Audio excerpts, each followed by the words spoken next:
দেখিনি, কারণ এখানে 4-5টা তেলাপিয়া থাকলে এই তেলাপিয়ায় পুকুর ভর্তি হয়ে যেত। অসাধারণ।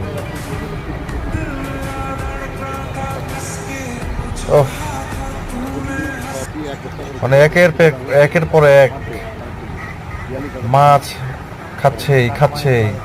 দেন ফিটগুলা দেওয়া হলো কতগুলা, প্রায় অর্ধেক বস্তা ফিট। এই ফিট কিন্তু এখন কমে কতটুকু হয়ে গেছে, তার মানে কি পরিমাণ খাওয়া খায় এই মাছগুলা। মাছ বড় হচ্ছে আর ফিডের পরিমাণও আস্তে আস্তে বেশি লাগতেছে।